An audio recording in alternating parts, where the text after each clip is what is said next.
जय गुरु जी, संगत जी। मैं कमांडर अंकल को कह रही थी, मेरे को बड़ा मुश्किल काम बख्शा है जी गुरु जी ने। चोपड़ा अंकल अभी बोल के गए, वो गुरु जी से मिले थे और उन्होंने देखा है उनको, उनकी बातें सुनी है। बड़े लकी हैं। मैं उतनी लकी नहीं हूँ जी, मैंने इनको शरीर रूप में नहीं देखा और मैं तो 2009 से जुड़ी हूँ। लेकिन एक बात जो मेरे को गुरुजी ने हर रोज़ सिखाई है, मैंने किसी संगत से ही सुनी थी, अपना पांडा साफ करना है। और वो अपना पांडा साफ करने के लिए ही शायद सबको बुलाते हैं, बिठाते हैं। और ये जो उन्होंने एक रूल बना रखा है कि गाना नहीं है साथ साथ, क्योंकि सारी एनर्जी जो हम गाने में साथ साथ बाहर निकालते हैं वो उसको अंदर लगा के और कहते हैं पांडा साफ करी जाओ अपना अपना। बड़े सारे सत्संग हैं जिस दिन से जुड़े हैं, मैं जुड़ी सत्संग की वजह से थी शायद। मुझे ब्लाइंड स्कूल चलाने का एक काम सौंपा हुआ है गुरुजी ने। मैं सेंटर फॉर ब्लाइंड वुमेन चलाती हूँ दिल्ली में। और बहुत अनरिचुअलिस्टिक अनरिलीजियस पर्सन हूँ, बिल्कुल कोई धर्म नहीं मानती थी, अपने काम को धर्म मानती थी और आज भी मानती हूँ। और मुझे मेरे यहाँ जनरल कपूर जो आज एब्सेंट हैं, आई थिंक उनकी जगह मुझे दी गई है, मेरे वाइस चेयरपर्सन है अभी।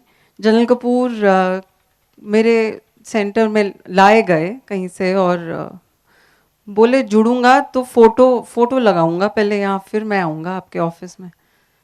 और मैं बड़ी डाउटफुल, मैंने कहा नहीं जी ऐसे नहीं हो सकता, हमारे यहाँ सब धर्मों के बच्चे आते हैं, स्टाफ है, मैं कैसे किसी गुरु की यहाँ पे फ़ोटो लगाने दूंगी। He stopped. I mean, he said, okay, we'll wait.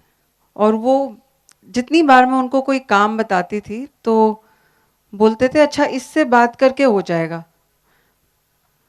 बड़े बड़े पॉलिटिशियंस के नाम भी लेते थे बीच में, बड़ी सेलिब्रिटीज़ के। मैं कहती थी कैसे जानते हैं आप? इस संगत के लोग हैं, गुरुजी की संगत के लोग हैं। And he used to talk about people in the PM's office, he used to talk about major politicians also at that time. तो I started listening to satsangs from him at that time. मैंने उनसे सत्संग सुनने शुरू किए थे। और आज जब मैं पीछे मुड़ के देखती हूँ तो मुझे ऐसे लगता है जिस दिन से मैंने सत्संग सुनने शुरू किए थे, उस दिन से पता नहीं कौन कौन से दरवाजे खोलने गुरुजी ने शुरू किए थे। सत्संग सुनना गुरुजी का अपने आप में एक चिंतन मनन बहुत लंबा और बहुत बड़ा है। बड़े सारे सत्संग हुए हैं, मेरे सेंटर पे हुए हैं। आज सेंटर में गुरुजी ने अपने आप मेरे पूरे स्टाफ को अपनी संगत बना रखा है और सत्संग भी होते हैं, मेरे पर्सनल सत्संग भी हैं। मैं अभी छोटा सा ही सत्संग शेयर करूँगी। पिछले साल शुरुआत में मेरी बैकबोन बहुत ज़्यादा, I had a big problem, मेरे बैक में बहुत प्रॉब्लम हो गई थी और डॉक्टर ने मुझे बोला कि हाथ भी नहीं लगा सकते थेरेपी के लिए, आपको तो सिर्फ रेस्ट करना पड़ेगा अभी। And maybe I was tired, I don't know, पर उसने 1-1.5 महीना मैं उठ नहीं पा रही थी बेड से। और फिर उसने मुझे बोला आपको ना हार्मोनल चेकअप कराइए, इसकी वजह से प्रॉब्लम हो सकती है, हमें समझ में नहीं आ रहा आपकी प्रॉब्लम क्या है। तो आई टोल्ड हर, एंड बहुत सारी महिलाएं यहाँ बैठी होंगी, विमेन, जिनके ओवरीज में सिस्ट हैं। मेरी ओवरीज में भी सिस्ट थी और बहुत सालों, 14 सालों से थी। मैं दवाई रोज खाती थी। तो मैंने उसको बोला मेरे को मालूम है मेरे को हार्मोनल प्रॉब्लम है। शी से नहीं अभी आप जाओ, कुछ चेंजेस हो रहे हैं जिसकी वजह से आपको इतनी बड़ी प्रॉब्लम आ रही है बैक में।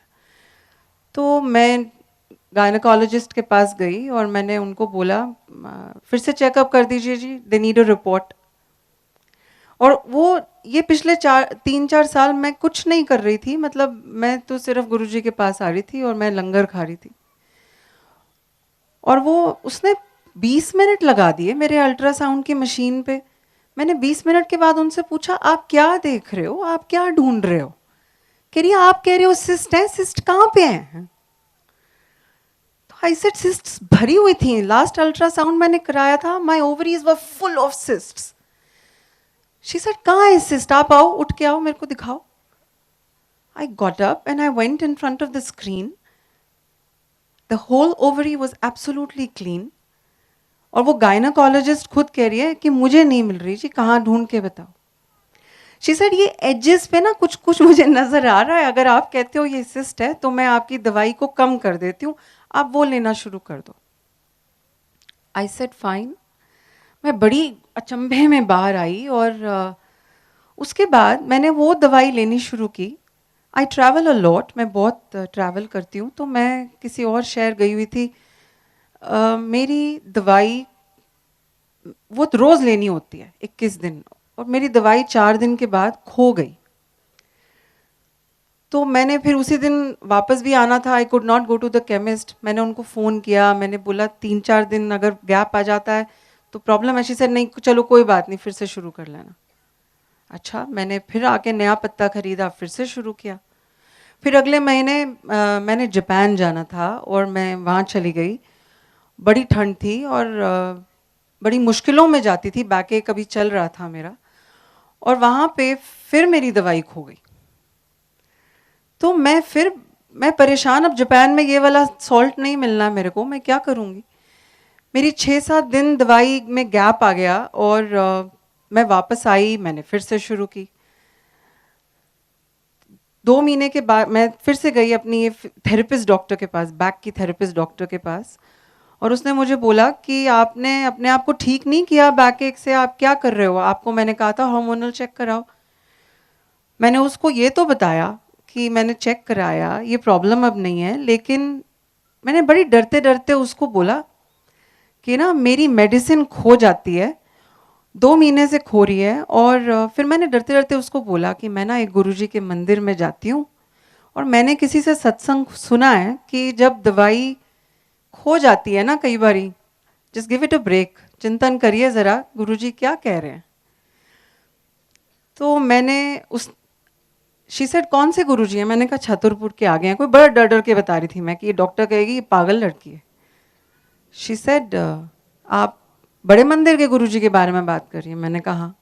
कहती है मैं भी फॉलोअर हूँ, दवाई आज छोड़ दो. I said are you sure Nidhi, क्या बोल रहे हो. कह रही है दवाई आज छोड़ दो. मैंने जी वो दवाई जो छोड़ी पिछली फरवरी में, तो दोबारा नहीं पकड़ी.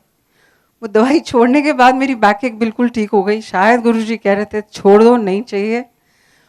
और मैं हैरान हूँ आज तक. मैं बहुत कम ये सत्संग सुनाती हूँ, लेकिन ये बहुत इम्पोर्टेंट है मेरे लिए सत्संग.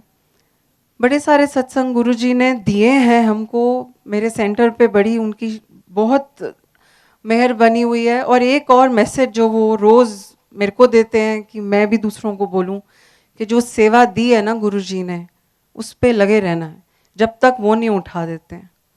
मैं बहुत बार उठने की कोशिश की, कहा ये काम बड़ा मुश्किल है गुरुजी, मैं यहाँ से कमाती नहीं हूँ, मेरे को कमाई के साधन दूसरे चाहिए होते हैं.